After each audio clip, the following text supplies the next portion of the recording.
avec club qui a renseignement, qui tout un renseignement, c'est payant.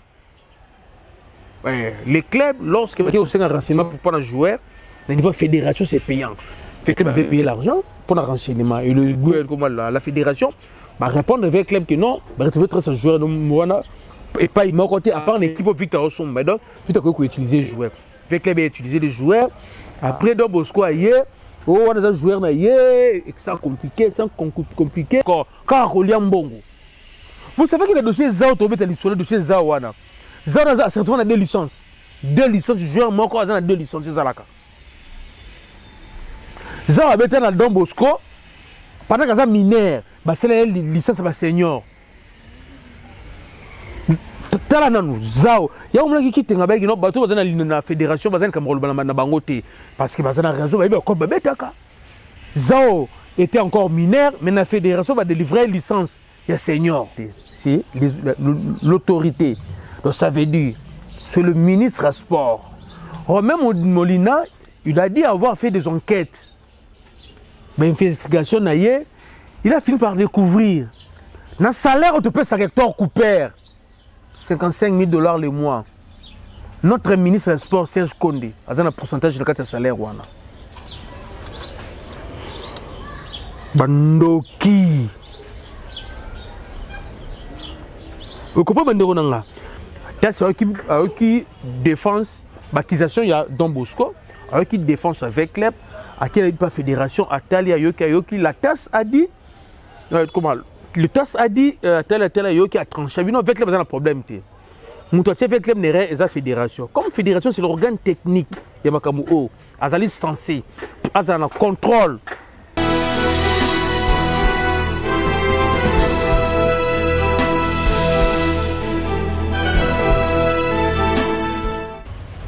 Jeudi 16 juin 2022, ici précisément à Kinshasa, ville-province de Kinshasa. Bonjour fidèles téléspectateurs de Congo Progrès International.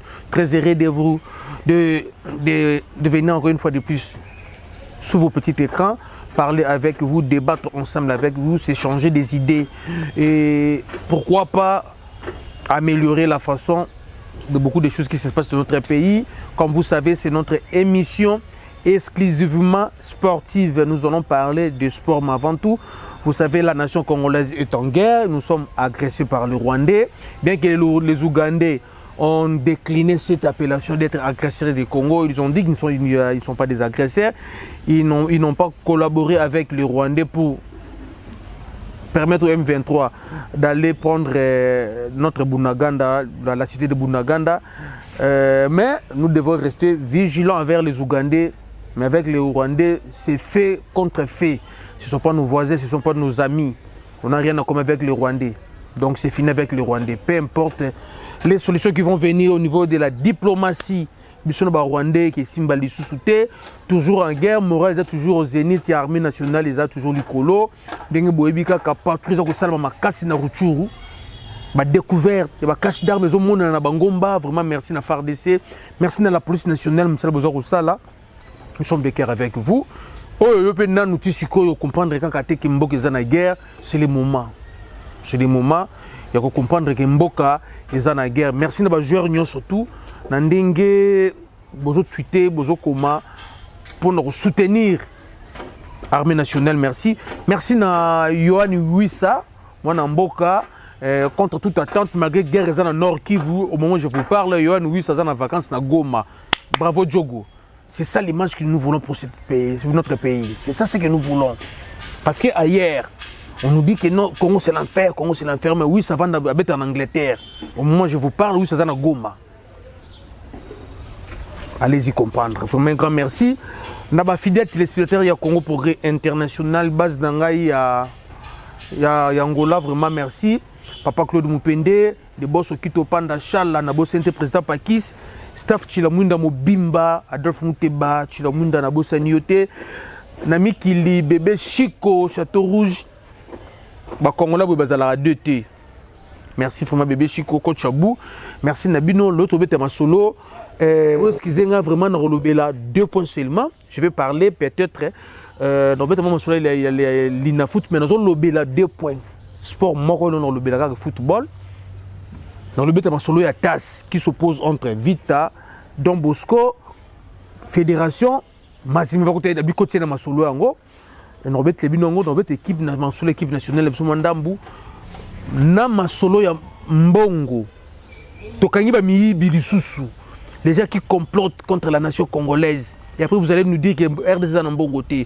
Vous passez à la télé avec des costumes, des cravates, bien coiffés, bien rasés. Bino de ministre, Panzi Bino Kuna, le loke Bima en vérité. Ngaya Batute.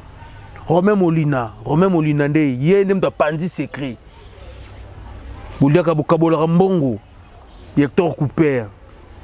Et qui est bana. Comme vous savez, notre championnat national, ils ont continué à Robetama. Mais c'est ma Robeta, DSMP, Robeta, les Léonard Lupopo, DSMP, une équipe sans âme. Je ne sais pas si les joueurs ont prime. Je ne sais pas. Je ne pense même pas qu'ils ont prime. Les joueurs ne sont pas motivés. Il n'y a pas un président. Comité de crise, les gens qui se trouvent dans le comité de crise n'ont pas d'argent pour prendre les DSMP en charge. DSMP est à Lubumbashi, c'est le président de Lupopo qui prend DSMP en charge là-bas. Donc c'est un match à formalité. Kaka. Coupe du Congo Zobanda, bizarrement. Coupe du Congo Zobanda. DSMP, il y a d'autres équipes. Baza, na Lina Foot. En même temps, la commission va Coupe du Congo. Maintenant, Lina Foot à lobby, il y a Lina Foot à lobby. L'équipe est dans Lina Foot. Ok, et il y a la Coupe du Congo. Le match de Bango, il va forfaité. Ça, c'est quelle loi? Donc, il y a deux matchs dans Lina Foot. Donc, ce match est Liboso. Il y a été. Le match est là, il faut pour le forfait. Il y a un problème. Pour na imana Lina Foot saison sili. Pour na Lina Foot saison sili. Donc on finit par comprendre que non Lina Foot phase aller pesate. C'est tout ce qui a quand na phase aller les alliés phase retour boy ce qu'ils ont exaté. Donc tout ce qui a quand déjà Lina Foot ba qui vita Mazembe pour beta Coupe du Congo T pour avoir 3 premiers. Championnat silité.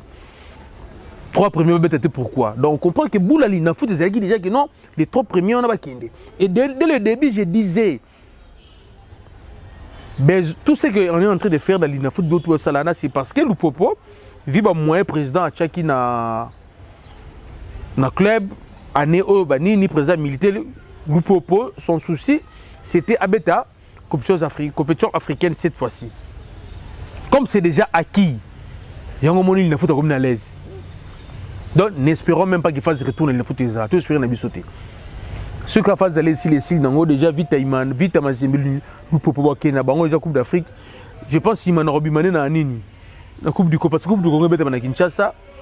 Ah, ville-province, il y a Gentini Mbagango, l'ancien président Imana, membre Imana. Donc, allez-y comprendre, Imana le champion du Congo. Donc, c'est pas formalité, parce que ça va n'abattre. Ce sont des formalités. Alors, ce sont des choses que nous déplorons dans notre football. Bah, qui peut me dire, Mickey, bah, ça n'a besoin de bêta, bah, ça peut pas titre. Visibilité PPZ là. Mais lorsque les gens dans le championnat, avant même le championnat, ils ont gagné les titres. Pourquoi vos autres équipes ça va dépenser? Pourquoi? C'est ici que je donne les raisons au président Lambert au Sango. Il y a eu un temps où il avait dit que non, son équipe Ranger n'a envisagé Robert même pas Lina Foot.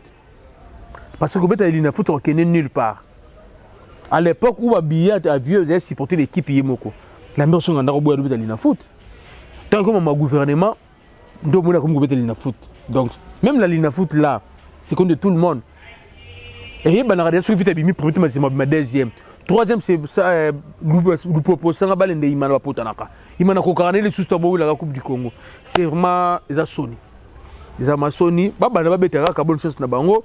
Championnat national, il y a Bassi, bonne chance na BC Mazembe, Bana Mazembe, les filles de Mazembe, il y a football, bonne chance na Bango.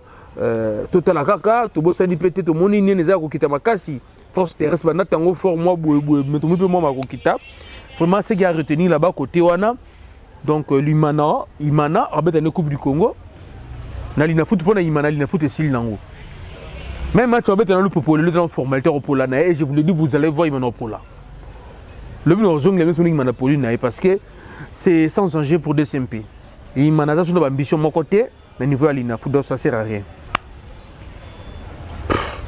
Tout le bani côté wana. Ça passe bandi konangai. Deuxième dossier de Zanango Lelo, ils allaient dossier TAS. Tribunal arbitral au sport. Tribunal arbitral au sport, ils ont un ami qui est côté Kuna. Il y a de cela 2 ou 3 mois passés, j'avais fait une émission sur le dossier un joueur Zao Matutala, un ancien comment on peut faire, Don Bosco, négligé dans Don Bosco, joueur s'est retiré en aïe. Akendara no suba Chine supi bandenge ni akendara na ye azongi awa papa asafili na sima club imona Kinshasa ouais par après avec club a détecté ya s'appelle na ye avec club ke avec club avec les joueurs en côté a juste joueur mo joueur en talent avec club nga somba ye comme d'habitude avec club ke ko joueur renseignement ke tout un renseignement et c'est payant ouais les clubs lorsque ke ko un renseignement pour prendre un joueur au niveau fédération c'est payant. Le club avait payé l'argent pour le renseignement. Et le gouvernement, la fédération, va répondre avec le club que non, va retrouver 300 joueurs. Et pas il m'a côté, à part l'équipe Victor Osson. Donc, tout à coup, il utilisé les joueurs. Le club a utilisé les joueurs. Après, Don Bosco, on a des joueurs, c'est compliqué, c'est ça, on a l'île foot. Vite, on a des joueurs parce que la fédération doit autoriser Kingaï. Les joueurs qui prennent un gaï, à l'objet, il y a Don Bosco. Il peut jouer. Je vais Don Bosco, va négliger la bangaï. J'ai vu qu'il va négliger les gens qui partent. Mais qui n'a pas. L'année de avec les raison. Ça avec les raisons. 3 points match. Papa. Et au sein de au mari. On va sanctionner le CAF, le FIFA. On a quitté. Aïe, commission Lina Foot. À suspendre en haut. Aïe, à niveau fédération. À créer. Non, vite à gagner dans Lina Foot. La fédération vite a gagné qui sous au matin envoyé à chambouler Makambu a créé commission ad hoc à Zubatouana l'onglet Batouana a créé commission ad hoc et la commission ad hoc wana va traiter dossier avec club voilà va condamner avec club va quand il fait club 9 points après Omar a démissionné que la commission ad hoc ne peut démissionner va qui n'a pas un balamako maintenant on l'a dossier avec club va sous-sauter heureusement pour avec club maman Bessinka Zadazala qui a la avocate a zappé vraiment Mami Soumakasi a mis dossier na TAS. TAS a bien ici 3 parties où ils allaient qui n'a affrontement. Il y avait Don Bosco, il y avait Vecleb, il y avait Fédération. L'INAFOOT, mais Fédération qui est organe technique national reconnu. TAS a qui défense, l'accusation il y a Don Bosco, a qui défense avec Vecleb, à qui il n'y a pas Fédération, à Tali, à Yoki, la TAS a dit, comment le TAS a dit tel qui a tranché. Non, avec le problème. Moutouatia avec le n'est pas la fédération. Comme fédération, c'est l'organe technique. Il y a un Azali censé. Azali contrôle. Il y a un document surtout parce que c'est celui qui octroie des licences aux joueurs. Habituellement, vous avez des licences. Donc, la faute revient à la fédération. La fédération, il faut s'assumer. La fédération, c'est avec club. Avec club, il y a trois naïe. Comment TAS a joué avec club raison, donc a eu décision de la fédération, qui la commission de Wanga, donc on a condamné avec club. Annulé en haut, a eu fédération, donc c'est la vite à 9 points naïe. Vite automatiquement avec 9 points, comme 9 points, comme 74 points, mathématiquement 69, vite comme champion.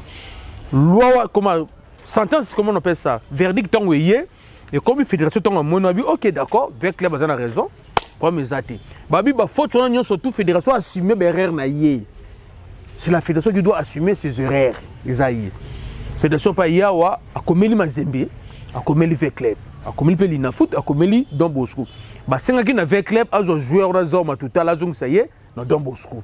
Vite à jouer à foutre les billets à Salini, à jouer à Don Bosco. Et maintenant il fallait Linafoot, Bazoa, Bapes avec Vecleb, comme Vecleb c'est lui le champion avec 74 points, Mazimacouza 63 points. Bapes avec Vecleb trophée naïf, Bapes trophée médaille, n'a gagné $5 000. Moutou bandi. Mazemba comme fédération comme Mazembe, Mazemba beaucoup yoka. Bapes Mazembe 45 jours, beaucoup yoka. Vite pas de pression, Mazemba beaucoup yoka. Maintenant la fédération voulait l'Inafoot voulait que Vecleb Abunda na Mazembe abotoula un trophée. Oh papa tu as mon babali. Mon babali c'est ma guerre papa. C'est pas ma même doukité. Vecleb n'est pas habilité au de Lubumbashi. Le robot tout le Mazembe au trophée. Non. Les organisateurs du championnat, c'est la Linafoot. Les responsables numéro 1 en football, c'est FECOFA. Comme FECOFA à reconnaître l'erreur naïe, ça a tranché. Donc c'est la FECOFA, à travers Linafoot, a ordonné dans Mazembe, à donc c'est avec club, trophée, médaille, banane. C'était ça. Fekofa nali na foot du fait que bazala bango infiltré balia na mbongo mazembe balia na mbongo mazembe les gens qui sont à l'intérieur là-bas bazala bango mazembe bazokoka ko prendre position té devant mazembe yo organisateur en championnat club aux articles ba règlement les clubs sont censés obéir na ba décision ou entité zo zoa même mazembe boya ko obéir na lina foot ni na fédération bon tali kaka boye mazembe ki ko tsa ba recours na ba FIFA ake lobby tas atindi verdict na ye ya suka verdict a confus na verdict wana il y a 30 pages à notifier parce que mazembe disait que ye batikala ko yoka été na dossier wana atie pour notifier te na tas on notifie mazembe na des tas on notifier fédération et maintenant ce côté ça sali a sali li bango livre donc on livre ça li rapport na ya 30 pages atindi li bango akaboli mutu na mutu par responsabilité na ye côté V club joueur akenda to akenda te joueur akenda ozo coupe to V club ozo coupe te côté mazembe après ça non na dossier la mazembe toi tu n'es pas concerné na dossier wana toi tu n'es pas concerné les joueurs on va porter plainte à joueur na Don Bosco à joueur mazembe te mazembe toi qui t'avais remis la coupe la Lina Foot. La Lina Foot a reconnu qu'il y a celle qui est erreur. Donc ça coupe. Si la fédération soit foot à vite, je pense que la dépense sera salée à l'avocat. Il faut fédération foot à vite à Mongo. La dépense vite à salée pour l'avocat. C'est l'ango. Donc, à renforcer de ce verdict naïf. Décision au Omar Rajoua qui n'a pas tourné le côté wana, va condamner qui fait club, on va retacher avec club 9 points. Tant ça boit qu'ici décision wana, avec club a raison. Parce que c'est avec club 9 points naïf. Automatiquement avec 9 fois, c'est avec club wana, parce que c'est déjà avec club 74 points, suivi de Mazem 69 points, avec club a champion. Donc maintenant, il n'y a rien au Kenko Samba. Mon vieux qui disait qu'il n'y avait pas de soubassement, il n'y avait pas de boy, mais ça l'appelle la FIFA. FIFA peut-on dossier avec la FIFA bengi tino na test atali a tranché avec non rien. Donc pour l'instant, je pense les gens de la fédération qui sont de foin, vous avez compris. Donc c'est plus l'art de blaguer. Faut que vous devez assumer. Comme ça fédération bima aventurer devant banane. Équipe aux diriger. Moninga, bana mazemi pour na pesa coupe wana te. Fédération bana ba soda mais na pe kuna te. Bon ça là on peut bien fédération ba bololé ba bois. Comme ça qu'on va prendre bango la prochaine base autoritaire devant ba club, devant ba dirigeant ba club. Ça c'est quel genre de fédération? OK les naka fukuna bo gagner ta procédure, ta ba bi procédure mettre une équipe, procédure mboka moya ba mpuku na ba nyao, boko perdre la procédure wana. To yesu ana kati. Ba club zo ba na fédération te. So busala les années, on jouera bon le to liaka. Ça c'est quel genre de fédération? Vraiment, Baka besoin de raison. Hein? Une fédération de foin, de merde, faible vraiment. Attends tout ciel, à 50 ans. Ça c'est quel genre de fédération? Donc, TAS a tranché, a renforcé la décision naïe, verdict naïe. 20 clubs.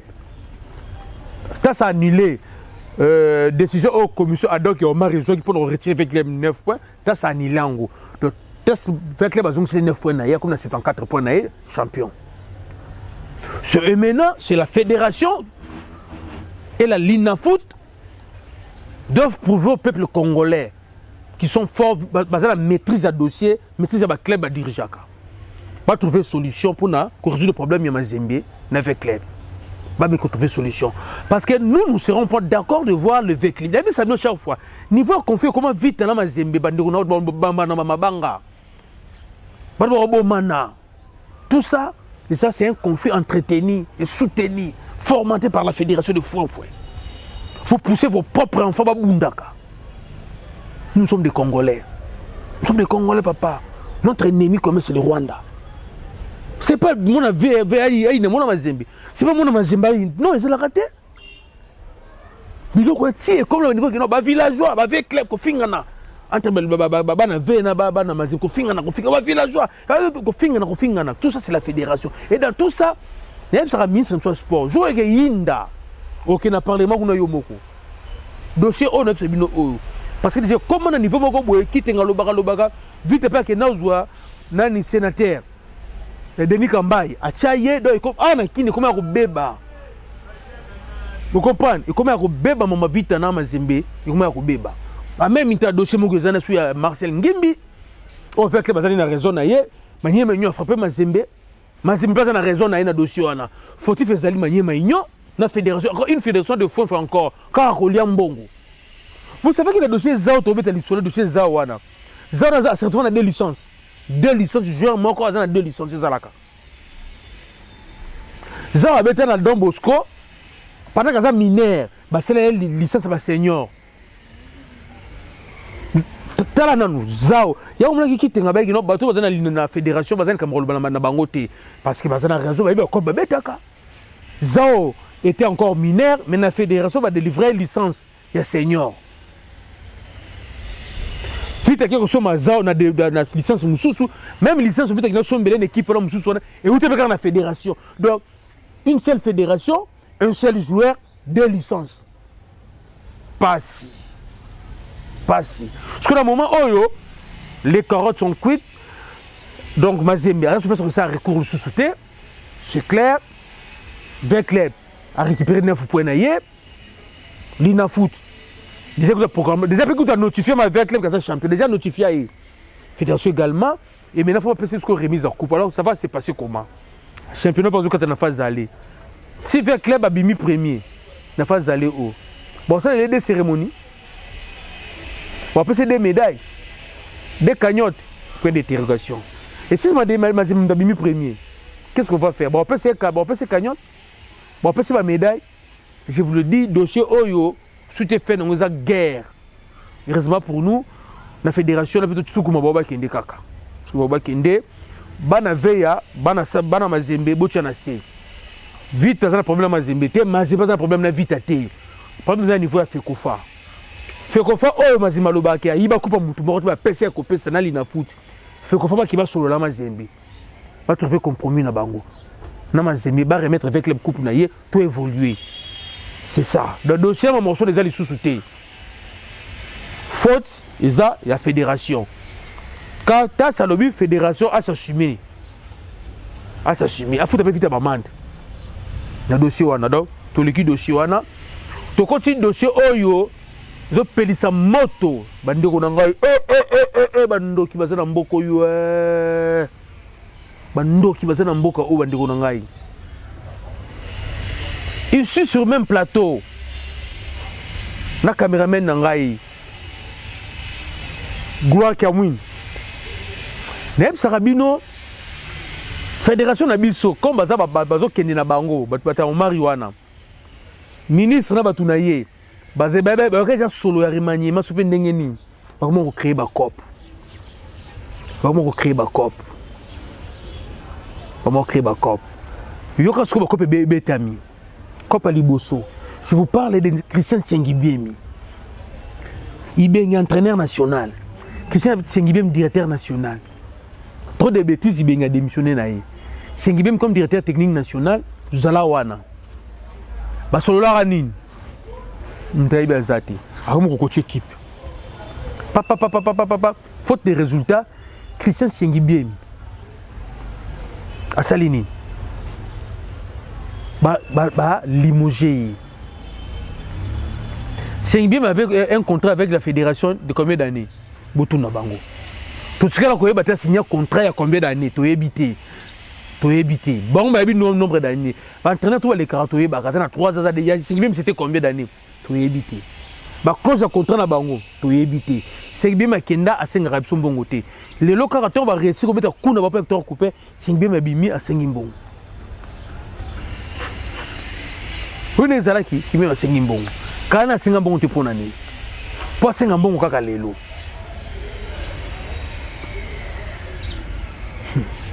Papa, ils ont bon à l'État.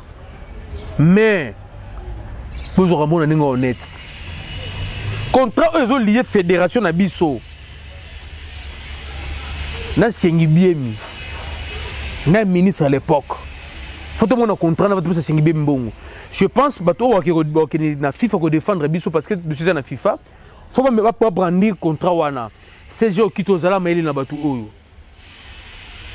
zala maili na batu oyo pourquoi badaka la senga mboto senga monga siko c'est parce que bajo oyo ba beti couple bon Hector Couper simbi baby que budget ya sport c'est 27 millions auparavant c'était 2-3 fédérations secrétaire général du sport batia pression comment 11 fédérations au Zombongo comme avec ba ben 600 000 Hector Couper besoin 120 000 la commission bana besoin commission yona ministre dans la 4 maintenant ministère de la fédération le commissionnaire naï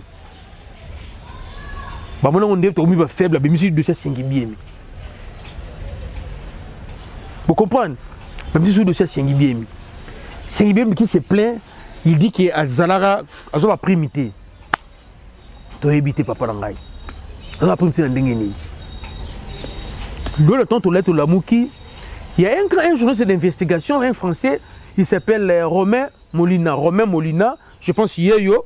Gloire qui m'a dit Romain Molina, ba mon Romain Molina yeyo. Boebi a ça l'investigation trop ba bloc belé. Romain Molina, l'interview, il a dit ceci. Abi le mal le football congolais, ils ont donné un entraîneur, c'est l'autorité. Donc ça veut dire c'est le ministre à sport. Romain Molina, il a dit avoir fait des enquêtes. Mais investigation, il a fini par découvrir. Dans le salaire, on te paie sa Hector Couper. 55 000 $ le mois. Notre ministre des Sports, Serge Condé, a donné un pourcentage de la salaire. Bandoki. Vous comprenez, Bandoki? Donc, chaque mois, si on paye 550 000 $ à Hector Couper, Serge Condé a donné un pourcentage. Notre ministre des Sports, à un pourcentage. J'avais dit ça ici. On a 3 combats. Le premier combat, à 25%, c'est Hector Couper. Pourquoi Hector Couper? Parce qu'il a partisé avec des diables, avec les démons. Les gens qui tuent notre football. Les gens de la fédération et les gens du ministère. Il y a dans 25%, on n'est pas congolais qui est. Il y a 50% à combat Nabiso, les gens de la fédération. Parce que les organes techniques, ils ont il y a 25%. C'est le ministre des Sports, parce que bon, elle était bimapane. Alors, le ministre des Sports, il y a des problèmes. Tu peux rejoindre. Maman, n'a pas soukuma, siko, peka, pour soukuma. Tu n'as soir. Va révoquer. Siko yo, Romain Molina lobi ango. Abi, c'est pas important de révoquer l'entraîneur. C'est pas important. Le grand problème, les autres bananons sommet. Le ministère des Sports. Le ministre des Sports aura un pourcentage de salaire, il y a un, il y a Tipo, il y a Hector Couper. Beaucoup de la ménopause technique et tactique. À côté de la période de ménopause technique, nous sommes dans la ménopause, nous sommes dans la ménopause en concevoir le sous-souté. C'est Hector Couper, c'est la ménopause technique et tactique. Alors, le football archaïque, c'est hors des arrêts 1 mètre. Il y a moyen de l'ébisson. Sauf l'état football mbongo, selon Romain Molina, l'investigation de Sali, le ministre de la Santé a un bon ndam. Dans le salaire, on a une interview dans tel lieu, on a dit, oh, mais c'est pas comme tout le bel déjà la base fait qu'on dit, pourquoi j'ai dit ça? La base fait que nous partout dans le monde, tout le barilo comme mort comme nous on avait trouvé ça louche. Hector Couper une fois, alors tu peux toi signer contrat, il a commencé par voir le ministre. Hector Couper n'a pas de lien avec le ministre, papa Nangaï. Les patrons, les boss direct Hector Couper, c'est le directeur technique national. C'est le directeur technique national. C'est lui qui connaît l'âme de l'équipe. C'est lui qui connaît la philosophie. C'est lui qui connaît les joueurs. C'est le directeur technique national. Qui est le boss, les chefs, les patrons directs qui entraînent l'équipe nationale. Donc, en principe, lorsqu'on a besoin d'un entraîneur, l'entraîneur, en principe, devait d'abord passer par le directeur technique national. Le directeur technique national va lui présenter, va lui briefer. Notre football, c'est ça, c'est ça, c'est ça. Avant toi, ton prédécesseur avait fait ça. Tout ça, va jouer boué. Alors maintenant, notre monsieur Zali boué. Nous avons estimé que yo et que Kokango. Ceux qui habitent d'accord dans Kokango, bon, ça la réunion à niveau, il y a un comité de la FECOFA. Et c'est la FECOFA qui est habilité comme entraîneur. Le ministère, après avoir au solo le ministère, qu'on présentait le ministère, par condition où l'entraîneur a PSI. L'entraîneur donne des conditions par rapport aux conditions que le directeur technique va lui donner, va lui présenter. Donc, en amont, on doit commencer par les directeurs techniques qui va lui dire que non, biso to lingio, pour le kambu boye. Tozana moyen boye. Ok. Abiso le directeur technique, ok.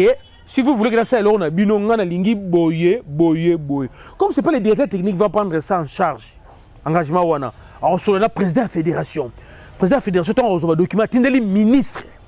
Ministre Rotalango, atali solili na ministre ya Mboka, premier ministre ya Mboka par rapport à Bidja Mboka.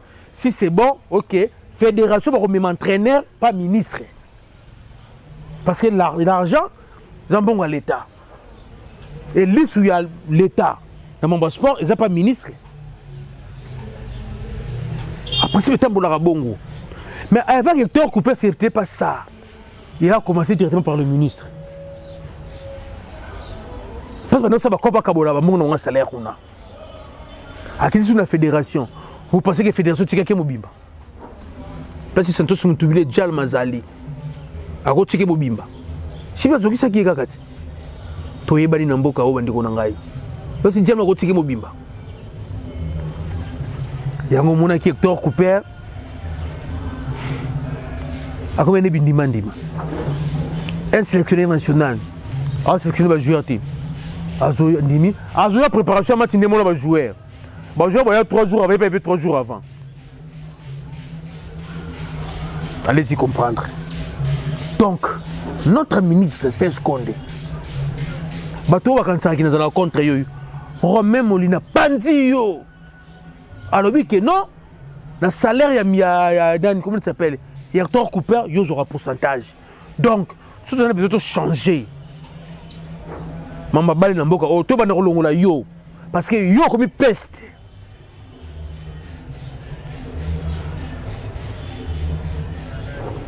On m'a même soufflé à l'oreille bande konangai. On m'a même soufflé à l'oreille. Les lots le terrain local au VME, il y a RTNC, la Cabinda. Vous savez pourquoi ils dans la barrière? C'est parce qu'ils ne voulaient pas que tu aies un salaire. Nous tous, nous savons qu'il va gagner 18 000 $. Mais vraiment, on sait parce qu'il va 12 000, 13 000, il va pourcentage. Alors, il ne voulait pas. Comme il ne voulait pas, ce n'est pas il qui est le ministère du budget, à la finance, qui était. Il a dit bon, il faut ça, le dossier ce n'était pas l'État congolais. On a posé qui est non. Fédération du ministère. Il y a un pourcentage qui est un pourcentage. Donc, il y a un fatigué béton. Tant nous, tout ce qu'on soit Chan, ouais. Tant tout ce qu'on soit Chan, il y a Rwanda. Il y a un autre footage, je pense que 6 mois en balamon à Raïs. Depuis à partir à Rwanda, bien à Joyo, comment on peut mettre un autre naïbengue. C'est le même problème avec Claude Leroy. Il a été combattu ici, c'est parce qu'il y a un sur Raïs dans le téléphone. Une financière de fouin, commissionnaire, Bandoki, tel le personne Mimi Bale, il y a commission Nabino. Vous êtes en train de construire des maisons, d'envoyer vos enfants d'aller étudier en Europe, en Afrique du Sud, envoyer vos femmes en vacances à Dubaï, dans le monde du peuple congolais. Nzambe, Bandok le bon Zika, Tako Zika. Parce que bon, on a besoin surtout. Donc, s'ils avaient accepté les 55 000 $ et Hector Cooper, c'est parce qu'il y a un pourcentage dans le bon Wana. Donc, demain après demain, vous avez un entraînement de 70 000 $. On dit 70 000 $. Non, non, je vais entraîner à niveau, juste 70 000 $ pour commission de matali colo. Non, on ne peut pas vivre par rapport à tempérament. Nous sommes en Pierre, nous sommes au Kemba. Il y a au Kemba. Si on a la santé, on a besoin de microbes. Vous avez un microbe, typhoïde, malaria. Stress et les cas. Au terme, vous avez 2000 francs dans la poche. Papa, Autre ok, ma reportage pour carburant sinon sur le camion. Aujourd'hui moto mon to kiko na bokisi ba na mai bambonga nini. Na osolo ma cargo carburant peli ma rouge petit carburant vidéo ko pe carburant te. To kembati. So tika ba jomo ko boye. Na sima ba souffrance na biso. Ba no so ko fona est ça la ba complot. Po ba lia kambongo. Et lelo bana tout ya base fait kodi to font la misu. Mon bon Christian sengi bien. Faut tout monde clair. Ce qui contre égalité entre Christian Sengi et la Fédération congolaise de football, bah signer un contrat. C'est Joe Kito, faut qu'il y ait un CAF. Bah engagé qui va se en charge. Bah tu vas engager qui est, faut tout le monde un contrat wana. Et contrat, faut tout le monde un ministre à l'époque a confirmé ce contrat wana. Parce que le contrat il bengi tout le monde yango. Il a remplacé bengi contrat des aides. Si tu résilier contrat naïe, faute de quoi on appelle ça, faute de résultats. Pourquoi on a la vananie? Bah master quand on va dans la fédération, on va dans le ministère, bah non non coach, je beaucoup na bondeni.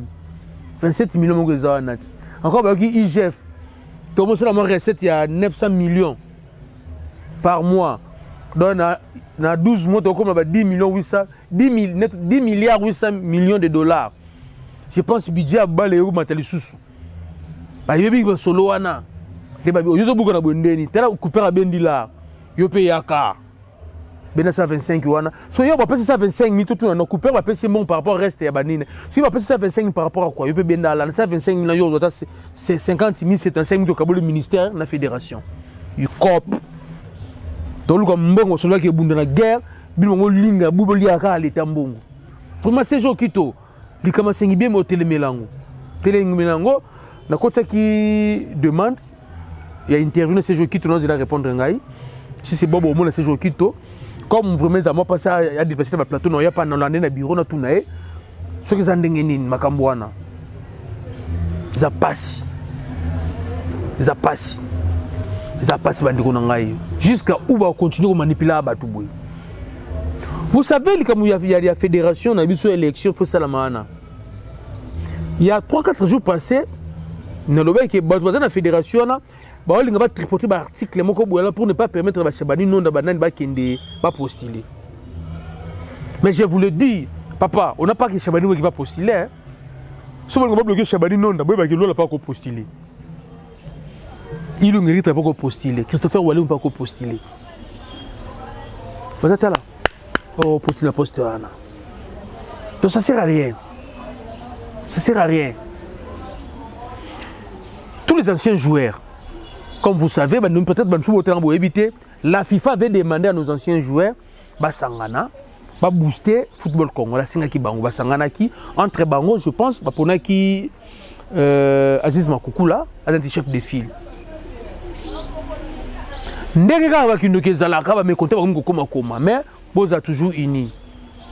Nous, on a besoin, il y a un ancien footballeur de la fédération. Peut-être l'administration, ils ont 5 fois mais au hasard il faut balongwa. Bango sous-souté. Papa, au moins la fédération des abou, attends tu kombaka, tu n'as pas posé les sous-souté. Mutunyon sont tout kaka. À travers nos marques, la fédération n'a pas posé na été. Attends tu kombaka libanda ana. Tu posé na bangote. Parce que c'est toujours marque qui dirige. Donc, vous comprenez que nous avons un boka olelo. Pas ces alliés. Romain Molina a kangi ministre sport Moïbi. Na 55 000 $ au Hector Cooper à Zalaka, a un pourcentage d'un salaire. Donc selon Romain Molina, Moutali Bosso au Longola, ministre sport. Serge Code, Moutali Bosso au Longola. Après, tout le monde va entraîner. Parce que tout le monde va entraîner aussi. Serge Conde, fédération, après entraîneur. Ça, c'est elle ce qui a retenu. Serge Conde, Romain Molina Kangio, le Boko Nasaki. Au cas où le pourcentage d'un entraîneur. C'est ça ce qu'il faut retenir à Makassi Angwana. De deux dossiers, il y a Siengi Biemi, c'est un dossier flou. Il faut que le contrat naïe. Il faut que le contrat naïe. Peut-être foutre un bon wana. parce que dossier na CAF to ko boya sous da FIFA to ko boya sous photo kinde ko ça même photo e ba contrat na yi. Troisième ce qui a retenu aujourd'hui Zali dossier V Club Don Bosco Fédération Linafoot et Mazembe, c'est un dossier moro déjà ici, il n'y a rien, il y aura débat sur ce dossier-là. TAS a confirmé le verdict Néa Liboso, a annulé sanction après ça qui fait club, avec club a perdu 9 points naïe. Donc avec club a récupéré 9 points naïe, on a 74 points, donc il y a un champion. Déjà, avec déjà notifié la Fédération de Linafoot, donc on va confirmer Kaka. Maintenant, ce n'est pas avec club qui nous coupe dans Mazembe. Et ce n'est pas Mazema répondre avec club. C'est maintenant la fédération de la Linafoot Bakende vers Mazembe pour retirer coupe wana médaille. Il y a une médaille parce que Bakende Kenda na bango mbongo. Puis Mazembe a futa fédération futa Mazembe a futa avec club mbongo ba dépenser salaire avocat nae. C'est ça. Ce qui a retenu le lot yangwana toujours telle année l'évolution comme sur au Kende. Toujours telle année au Kende Yohan Wissa azaka kana goma kuna awape ba pemana ye côté ba ma transfert zo ningana makasi vraiment zo ningana mais moi n'engo pesa ba rumeur tino zila comme ma solo papa tout banda lobela c'est que j'ai apprécié parce que j'étais avec le coach Chungu aujourd'hui na temps on entraînement avec club si tout va bien comme entraîneur I23 ouais il le pas I23 coach Chungu félicitations bonne chance na coach bon bonne préparation parce que la génération qui joue aujourd'hui dans le Léopard A Belé Bazawana, je pense pas après 2 ans. On prend notre Léopard Chan là, le Léopard I23, je sais que I23 a mélangé na ba pro. I23 na ba bazali banda dinze pe bazala kati Belé bazana kati wana. Bon mélanger bango, bon on est à venir na biso lobe avec bon on est tenté sous kokende Coupe du monde. Pour tenter sous na bango I23 na biso wana. Ceux qui en a Congo ba rozoba jouer, mais je sais que au satire msou c'est utama di banda parce que li banda I23 c'est bon Belé. Bazali Belé vraiment. Bazé belé nzamba sunga bali na biso bande kona partout boza bolemba masolo masanoté président ya basket yana abunde to tie poto asuki a décroché stage na Turquie c'est bien papa bobo bolemba té vraiment batutu o bazo kanisa ba athlète ana Congo toujours continuer à réceptionner ba biloko ba kolenge zoya to ça la cérémonie de remettre batu ba biloko na bango. Ceux qui ont allé, toujours continuer à lancer SOS Wanara et Silaté, soit un équipement sportif, n'importe quel sport, surtout, bien un numéro Congo AC, c'est mon numéro WhatsApp également, pour solo là. Luka comme c'est l'anga, on a ballon, on a varese, on a bottine, on a la palette ping-pong, on a la kimono, l'autre tout on a nango kaka. Tennis, sport, surtout on a nango. On a même la bloc roller là, il y a kaka nango, ta vélo pe sakaka. Pour le club ESA a un équipement pour faire bango pour l'intérêt en boka. Balekende Liboso, merci vraiment à papa Kisindi Issa, États-Unis, Kounesko Zali. La personne beauté, merci à Gabi Lokanda, Bambota trop. La personne beauté na Rifin qui toi dit, Charles Chiwewe, Bambote Grosanga, Tétalara Rayo. Vraiment, merci à Bino Nyon Sobolandingai. Dengue Zala Kaka. Et ça l'a appelé Biso bien. Papa Julien Dombassi, coach Abou, Talaka Yoko Zanga jamais, coach Abou Yoko Zanga jamais. Ben je t'ai dit la bambota trop bino nyo surtout bambota trop vraiment base fait codi bino tout botelema. Botelema pour clore. Tant que tu peux si couper on a bon on est noté. OK, peut na noté. Ata ko coacher na team dozala na ba ezala muni Zaira. Mais papa, surtout muni Zaira na ba match ebeta mate. Nzambe, surtout muni Zaira na ba. Usaba fansire. Mutu imana benga na ye. Akila Tanzania ba bengani, azo le pa na biso. Wa kutu ba jogo, ba probo yati. Merci vraiment.